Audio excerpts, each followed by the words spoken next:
Muy buenas noches, amigos de Zona Geriátrica, el espacio del adulto mayor, transmitido por Radio Miraflores desde Lima, Perú, Sudamérica. El día de hoy tenemos un programa muy especial, nos visita desde la ciudad de La Coruña, en Galicia, en España, la doctora Rosario Pita. La doctora Rosario Pita es neurologopeda, especialista en enfermedades neurodegenerativas, es gerontóloga y ha tenido la gentileza de visitarnos virtualmente a Zona Geriátrica. Bienvenida, Rosario.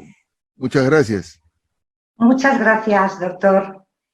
Para mí es un honor estar transmitiendo desde España para Lima y a tu entera disposición. Muchas gracias.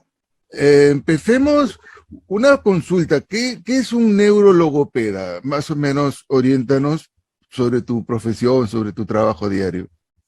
Bien, un neurologopeda, digamos que es un profesional que se dedica a intervenir, evaluar, tratar, en definitiva, a personas con daño neurológico que tienen problemas con la comunicación, con la deglución, y yo personalmente como gerontóloga clínica trabajo con un global que digamos derivando a facultativos pues que a donde no llega el mundo de la neurologopedia, por ejemplo en la disfagia, derivo para pruebas hospitalarias y demás. Los neurologopedas somos muy poquitos los que trabajamos en España. Yo me dedico a esto, llevo 25 años dedicándome a la neurología porque es un campo que me atrae, que me gusta muchísimo, pero bueno, redundando, los neurologopedas nos dedicamos al aspecto neurológico, enfermedades de daño cerebral adquirido, en definitiva, daño cerebral adquirido. Bien, qué interesante y qué importante. Ojalá que pronto exista esta profesión y esta especialidad por acá en el Perú. Tengo entendido que no hay, pero que son problemas muy comunes, son secuelas adquiridas de un ACV o de enfermedades degenerativas del sistema nervioso. El día de hoy vamos a conversar sobre el maltrato en el adulto mayor. Tú tienes experiencia como gerontóloga y lo verás diario, como yo también he visto algún tipo de maltrato. Empecemos por la definición. ¿Qué es un maltrato? ¿A qué le llamamos maltrato? Efectivamente, yo creo que empezamos muy bien. Es definir qué es un maltrato. Según las publicaciones científicas, a veces no hay consenso sobre lo que es un maltrato per se, ¿no? Pero gracias a la Red Internacional del Abuso y Maltrato en la Vejez, el INPEA, y la Organización Mundial de la Salud, se ha llegado a un consenso para definir qué definición tiene el maltrato en el adulto mayor, ¿vale? Entonces, el maltrato a las personas de edad es un acto único o repetido que causa daño o sufrimiento a una persona de edad. O también el maltrato podemos unirlo a la falta de medidas apropiadas para evitar otros daños, que se producen siempre o casi siempre en una relación basada en la confianza entre víctima y victimario. Este tipo de violencia constituye una violación flagrante de los derechos humanos. Y luego podemos hablar, doctor, de los tipos de maltrato que se infieren al adulto mayor. Sí, vemos que es un problema bastante frecuente y muchas veces no notificado, ¿no? Porque no se denuncia, no se avisa porque a veces el mismo maltrato ocurre en el mismo hogar del adulto mayor. Exactamente. ¿Qué tipo de maltratos nos puedes comentar? Sí, vamos a ver. Curiosamente, en mi país, en España, hay poquísima, llama la atención la poquísima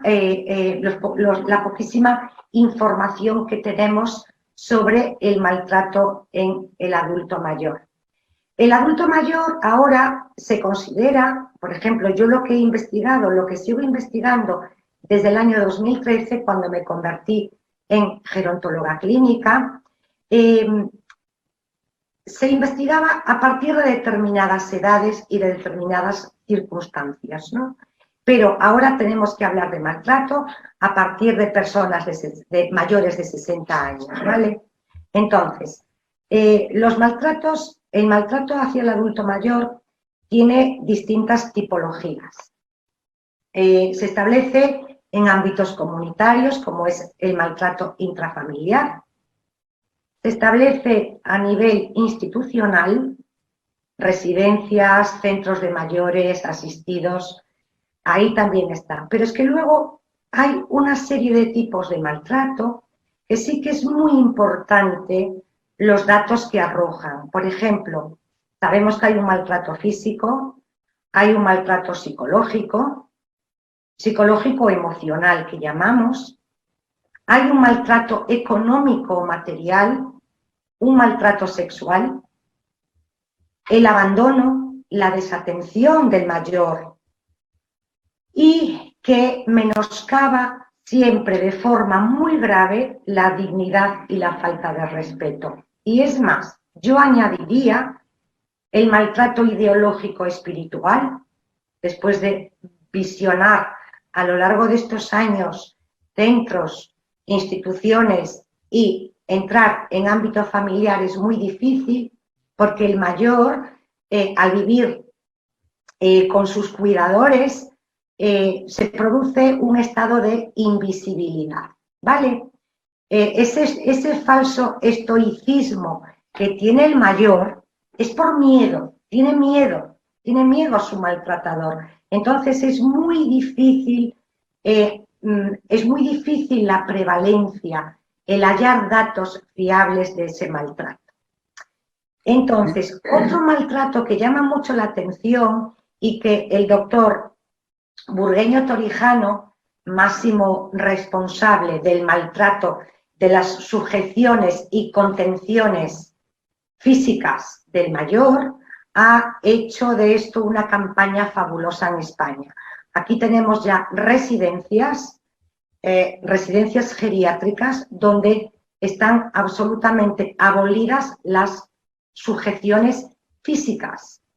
Luego también tenemos el maltrato farmacológico, es decir, nos englobamos en una esfera donde el maltrato puede ser muy evidente o incluso muy sutil, como puede ser una palabra hacia un mayor, que consideramos que no es maltrato, pero sí menoscaba la dignidad de ese mayor. Un ejemplo, a ver, abuelo, no, el abuelo puede tener años, el abuelo puede tener multipatologías, el abuelo puede tener lo que tenga, una demencia, un daño neurodegenerativo, pero hay una cosa que nadie jamás puede ni debe arrebatarle, y es su dignidad. Miren qué importante el mensaje que nos da la doctora. No solo es el maltrato físico, uno puede pensar que el maltrato es golpe, algo dar físico, un cachetón. ¿no? Una hostia, como ustedes dicen, ¿no? Exacto. Exactamente. Entonces eso no, eso es parte de los maltratos, pero ya lo mencionó ahí, el maltrato psicológico, el maltrato social, y nos ha dado un dato muy importante, el maltrato ideológico o espiritual, que también son víctimas los adultos mayores. O sea, no solamente es un tipo de maltrato, y se da en diferentes ambientes, ¿no? Nos ha dicho que puede ser en el hogar, en las residencias, pero vamos a este dato de este infantilismo que a veces a los adultos mayores, porque yo he conversado con muchos adultos mayores, de que viene un jovencito, un alumno de medicina, de enfermería, y los quiere tratar como niños al adulto mayor. El infantilismo, y le dice, a ver, abuelita, abre tu boquita, que te voy a dar tu sopita, y le dice, oiga señorita, yo soy una mujer mayor, yo soy una profesora en el colegio donde he tenido niños a mi responsabilidad, tráteme con dignidad. Y tú acabas de dar un dato muy importante, no podemos atacar la dignidad de un adulto mayor. ¿Qué opinas sobre el infantilismo? Porque eso es muy arraigado, por lo menos acá en América es muy arraigado querer tratar a un adulto mayor como a un niño. Opino que debemos continuar avanzando con información, porque entiendo que muchas veces el maltrato se produce por un desconocimiento, es decir, no hay maldad en ese hecho. Por ejemplo, abuelita, abuelito, pero sí que hay que concienciar, cuidadores, personas que están en el entorno de la persona mayor, hay que concienciarlas de que son abuelitos, por ejemplo, de sus nietos, pero no son abuelitos de nadie más. Es decir, hay que mantener su dignidad hasta el fin de sus días. Yo he visto, doctor, fíjate, yo he visto en residencias cosas absolutamente denunciables, ¿no? Es decir, personas con una gran incapacidad para alimentarse, con una disfagia, con un riesgo gravísimo de neumonía por aspiración, y voy a emplear una palabra que está fuera de contexto, pero que es que tú no puedes enchufar, y digo enchufar con conocimiento de causa, una jeringa de alimentación por boca para que esa persona, como no puede masticar, trague ya cuanto antes el alimento. Es decir, es que hay que andar con tanto cuidado y hay que concienciar tanto a los nuevos profesionales, médicos que salen recién titulados de la facultad, que luego esa es otra cosa, ¿no? Falta ese tacto para saber tratar a los mayores. No, me parece que la infantilización es brutal, es demencial. Conciencia, por favor, conciencia. Ahora, Sí, ahora sí. bien, no todos los adultos mayores son abuelos, ni todos los abuelos son adultos mayores. Exactamente, Yo conozco abuelos de 38 años exacto. Sí, y ya bueno, son abuelos y gente muy eso es joven. así. Eso, claro, sí. Por ejemplo, yo en Europa es más difícil que se den esos casos de abuelos jóvenes. Es más difícil, ¿no? Las estadísticas nos dicen otras cosas, pero realmente hay abuelos muy jóvenes y que están perfectamente y que hacen sus vidas, que siguen trabajando. Y yo creo que las palabras peyorativas están de más. Hay que tener muchísimo cuidado porque la palabra tiene un mensaje muy poderoso y muy mimético al mismo tiempo. Información y formación, sobre todo formación. Ahora bien, por ejemplo, cuando una pareja joven tiene un pequeño y el marido, no, el padre se va de la casa y no quiere cumplir con su responsabilidad, existe la ley en que se le denuncia al padre o a la madre para que dé dinero y se pueda alimentar y educar al hijo. Pero, ¿qué pasa con el adulto mayor que es abandonado por los hijos? ¿En España hay alguna legislación que proteja al adulto mayor para que en caso de vulnerabilidad y dependencia los hijos lo puedan atender? Esto sí que es un tema fabuloso para tratar. En España, increíblemente, el Código Penal eh, tiene una protección mayor para el maltrato a la infancia y contra la violencia de género, ¿vale? Solamente ante un delito flagrante, que la persona va a un hospital, que los médicos, de ahí la gran importancia de los facultativos, ¿no? Cuando llega un mayor maltratado, entonces sí que se establece una denuncia y vamos por vía penal, ¿vale? Pero demostrarlo es muy difícil. Por ejemplo, ahí América Latina nos lleva una gran ventaja. por ejemplo, Chile, México, Colombia, Ecuador, Costa Rica, incluso Perú, que tiene un día, que tiene unas leyes que permite acoger al adulto mayor de otro modo que no se acoge en España. Aquí un adulto mayor se abandona y sí, efectivamente, hay un Ministerio de Asuntos Sociales que todavía tiene mucho por hacer, muchísimo por hacer. Aquí es el Ministerio Fiscal, las leyes hay que empezar a cambiarlas, por lo menos en España, es el Ministerio Fiscal el que se encarga de supervisar y de hacer inspecciones a nivel institucional. Pero ¿quién protege a los mayores comunitarios cuando hay violencia intrafamiliar? Estamos mal. Aquí estamos haciendo las cosas mal. En España. Entonces, acá existen las leyes y las leyes están escritas, pero que se apliquen y se demuestren, a veces es letra muerta. Ahora, es fácil que se denuncie a un padre cuando no quiere asumir la responsabilidad con los hijos, pero es muy difícil y muy raro que un adulto mayor denuncie a sus hijos, ¿no? Aún así, el adulto mayor es víctima, pero no los denuncia. Y existe un maltrato que también se llama maltrato por negligencia, ¿no? Cuando exacto. no los... ¿No? ¿Qué nos puedes decir sobre la negligencia? Sobre la negligencia, ¿qué puedo decir? Pues que efectivamente muchas veces a ver, es que yo lo visiono desde dos perspectivas.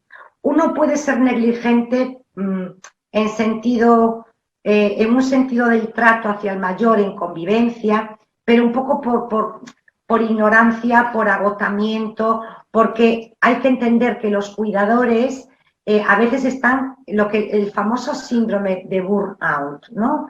Están quemados, están muy quemados y a veces descuidan sus funciones y entramos en un aspecto negligente porque están muy saturados con ese cuidado. Entonces, partiendo de esa base, doctor, partiendo de esa base, hay que incidir muchísimo también en el cuidado de la persona mayor. Hombre, lo que es incomprensible e intolerable es que en las instituciones haya negligencias, como olvido de pastillas, confusión de fármacos. Eso es una negligencia atroz. Entonces, se puede ser negligente de muchas formas. Cualquier tipo de negligencia hacia el cuidado del mayor, evidentemente, es piedra angular. Hay que trabajar mucho sobre eso. Y yo veo que las políticas, tanto nacionales como internacionales, todavía tienen serios problemas para abordar el tema del maltrato en el mayor. Sí, porque todo queda muy bien escrito en papel, pero luego, ¿dónde están los hechos? Ese es el grave problema. Sí, lo de la negligencia es bastante común, que se olvidaron de darle los medicamentos, que confundieron los medicamentos, que no le dieron su comida a la hora, que no lo abrigaron.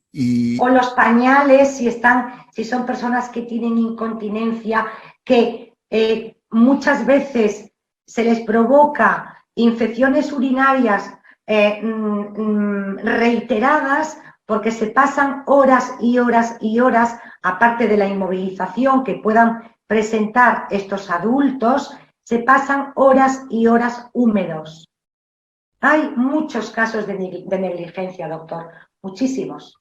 Sí, y miren, no solamente es cuestión de que la ley exista en el documento, sino que hay que aplicarla y hay que defender y denunciar y proteger a nuestros adultos mayores porque son personas vulnerables. Ahora, tocaste el tema de maltrato sexual. ¿Cómo se manifiesta el maltrato sexual en un adulto mayor? El maltrato sexual en un adulto mayor suele manifestarse en adultos que presentan algún tipo de discapacidad. bien sea intelectual o bien sea física.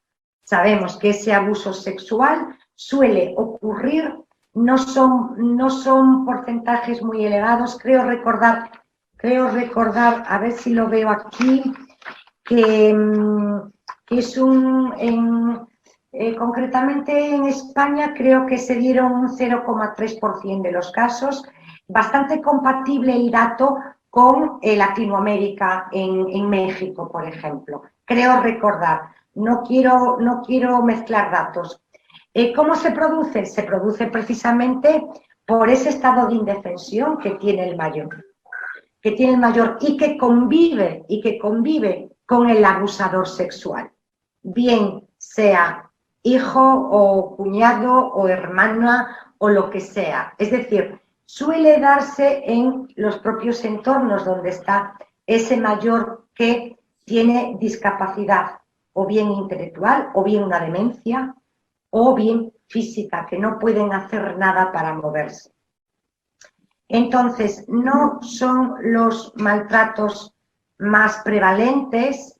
Los más prevalentes suelen ser los físicos y psicológicos, pero bueno, ahí estamos, investigando cada vez con la población tan tremendamente envejecida que hay, porque uno de los datos importantísimos es que en el año 2020 la Organización Mundial de la Salud hizo un estudio donde 1 de cada 6 mayores de 60 años con discapacidad sufrieron algún tipo de abuso o de maltrato en su entorno comunitario. ¿Vale? Y lo que asombra es que si en el año 2015 había 900 millones de personas con 60 años y mayores de 60 años, ¿qué vamos a hacer en el 2050? Que se prevé que haya 2.000 millones de adultos mayores de 60 años. Con la vejez, sí, hemos alcanzado cuotas muy elevadas de longevidad, pero la longevidad también va unida al deterioro físico, psicológico y demás. ¿Qué vamos a hacer? Sí, este es un problema de salud pública donde las autoridades de la OMS, OPS y todas las autoridades que lo ven como un problema terrible porque ya Europa lo está viviendo y América Latina lo va a vivir, pero en el 2050 nos empatamos. En el 2050 envejecemos los dos y sí, está programado. Ahora, vayamos a un concepto un poco triste, pero es real. Es sobre la muerte. Todos tenemos derecho a una muerte digna y una muerte decente en su casa y sin dolor. Eso es lo ideal. Pero también existe maltrato en el proceso de la muerte. ¿Puede existir algún tipo de maltrato? Considero que sí. Considero que sí. No tengo datos para hablar del maltrato a la hora de irnos, pero considero que sí por mi visión personal, básicamente. Lo he visto en residencias donde la soledad de la persona que va a fallecer está ahí. Entonces, caray, esto podemos hilvanarlo con el tema de la solidaridad, de la humanidad, de la empatía, ¿no? ¿Por qué esa persona ha de morir ciertamente con maltratada, que a lo mejor se le meten se le inyectan, si es que se da el caso, por ejemplo, de ayudarle a morir, ¿no? Ante una enfermedad muy dolorosa y demás? ¿Por qué no tratamos de que esas despedidas sean más humanizadas? Eso es importantísimo. Nosotros en mi especialidad en geriatría promovemos la muerte digna y existe una especialidad que se llama los cuidados paliativos, ¿no? Donde Exacto. se hace de que el enfermo muera en lo posible en su casa y como tú has dado un dato muy importante, la soledad. Qué pena debe ser morir en un hospital sin la compañía de sus seres queridos. Es exacto. preferible morir en casa porque es un maltrato. Y existe el concepto que se llama encarnizamiento terapéutico. Ujú, En alguna ocasión le leí a un español, entre comillas, lo puso como el machacamiento terapéutico, en que al exacto. pobre enfermo le meten tubos y mangueras y le hacen prolongar una existencia que ya no tiene sentido, y lo peor de todo, con dolor. Entonces ahí es un maltrato médico, en que ese paciente ya debe. Y esto que no estoy promoviendo la eutanasia, que por lo menos acá está prohibido, ¿no? Eso no estamos hablando de eutanasia, estamos hablando simplemente de una muerte digna sin dolor. Digna, efectivamente. Por ejemplo, en España sí ya se ha aprobado el concepto eutanasia. Obviamente esto lleva un comité de ética muy rígido, pero que yo considero que es importantísimo ayudar a morir a una persona de manera digna. Es efectivamente ese encarnizamiento terapéutico. ¿Por qué y para qué? ¿Por qué y para qué? Yo tengo una experiencia personal importante donde en un de paso por un hospital yo he hecho gerontología clínica en cuidados paliativos en un hospital de A Coruña y he tenido ciertas controversias con los profesionales médicos de paliativos, de cuidados paliativos, porque cuando una persona mayor ya no admite alimentos, sabemos que se va a morir, ¿por qué pretendes someterle a una sonda nasogástrica? ¿Por qué y para qué? Para provocarle un encharcamiento pulmonar, para que tenga una serie de problemas añadidos brutales, total, ¿para qué? Para morirse. Por favor, por favor. Es que hay que concienciar tanto en los hospitales. Los que tenemos la capacidad y la suerte de formar futuros profesionales, debemos, por todos los medios, garantizar que sean profesionales como deben ser, sino que se dediquen a otra cosa. Muy bien, bueno, entonces vemos que el maltrato es a todo nivel cuando el paciente está bien, cuando el paciente está en una residencia, cuando el paciente está en casa y cuando el paciente está con una enfermedad terminal, y debemos de luchar y combatir todo tipo de maltrato. Rosario, el tiempo se pasó volando, mira, no me he dado cuenta y ya voló. Y yo quiero agradecer tu participación y comprometerte para una otra oportunidad, otra visita. Y antes que nos despidamos, si nos puedes dar unas palabras, un mensaje breve. El mensaje, lo primero, o para despedirme, Carlos, muchísimas gracias a ambos los dos, al productor del programa, a ti. Deciros que el mensaje es: capacitemos a las personas que vayan a trabajar con mayores y a sus familias para que no haya ese maltrato. Sensibilicemos a las comunidades, a las ciudades, a los pueblos. Hablemos de abuso, de discriminación, de maltrato hacia el adulto mayor. Brindemos nuestro apoyo, nuestras redes, dejamos redes, mimbres, como digo yo, para que los adultos mayores tengan una calidad de vida lo más digna posible. Se lo debemos. Ellos son nuestro mundo. Muchísimas Carlos, gracias. muchísimas gracias a ti. Te Si envío. si tienes alguna red o una donde seguirte, Instagram, Facebook, LinkedIn, algo, solamente tengo LinkedIn, Carlos. en LinkedIn. LinkedIn. ¿Con qué nombre LinkedIn. está para que la gente te pueda seguir?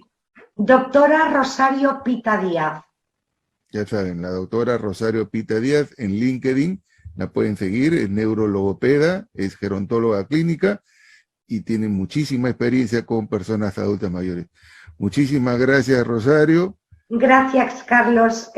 Seguiremos en contacto. Buenas tardes, Lima.